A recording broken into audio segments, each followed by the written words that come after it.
ఇంకో పక్క దశ ఎడ్యుకేషన్ ప్రాధాన్యత ఇచ్చాం. తిరుపతిని ఒక ఎడ్యుకేషన్ హబ్ గా తయారు చేస్తున్నాం.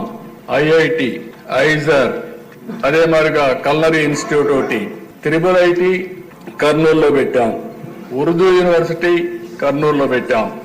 ఇవి కాకుండా దేశ సెంట్రల్ యూనివర్సిటీ అనంతపూర్లో పెట్టాం.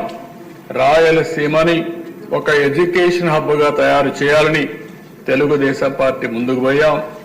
ఏదైతే ప్రజాగళంలో మిషన్ రాయలసీమ అనౌన్స్ చేశారో దానికి కట్టుబడి ఉండి తప్పకుండా మిషన్ రాయలసీమలో చెప్పిన ప్రతి ఒక్కటి కూడా తెలుగుదేశం పార్టీ ఎన్డీఏ ప్రభుత్వం పూర్తి చేస్తామని చెప్పి కూడా మీకు తెలియజేస్తున్నాను. ఈరోజు అధ్యక్ష, రాయలసీమకి ఏదైతే హార్టికల్చర్ హబ్ గా తయారు చేయాలని నీటి సమస్య ఉంది కాబట్టి 90% డ్రిప్ ఇరిగేషన్ కు సబ్సిడీ ఇచ్చాం. ఆ 90% ఇస్తే గత ప్రభుత్వం దాన్ని కూడా తీసేసే పరిస్థితికి వచ్చారు. అలాంటి ఏ విషయంలో చూస్తే అధ్యక్ష, రాయలసీమకు ఒక్క పని చేసిన దాఖలాలు లేవు. ఇండస్ట్రీ వచ్చిన తిరుపతిలో హార్డ్వేర్ హబ్ గా తయారైందని తెలుగుదేశం పార్టీలో వచ్చింది. నిన్ననే మీరు చూస్తే కొప్పర్తి, ఓర్వకల్ 2 ఇండస్ట్రియల్ పార్కుల కోసం గవర్నమెంట్ ఆఫ్ ఇండియా శాంక్షన్ చేస్తే 2 కూడా రాయలసీమలో పెట్టి 5,000 కోట్ల రూపాయల దగ్గర దీనికి శాంక్షన్ చేశాం.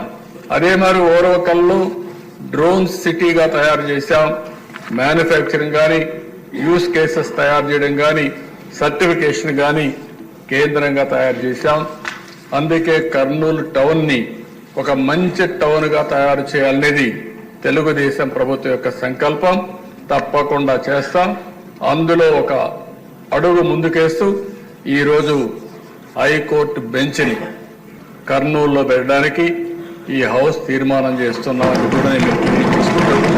మరొకసారి మేమిచ్చిన కమిట్మెంట్స్ ఏవైతే ఉన్నాయో అవన్నీ కూడా ఒక్కొక్కటే పూర్తి చేసుకుంటూ ఆ అన్ని ప్రాంతాలను అభివృద్ధి చేస్తూ ఈ రాష్ట్ర అభివృద్ధి కోసం కట్టుబడి ఉన్నామని తెలియజేసుకుంటూ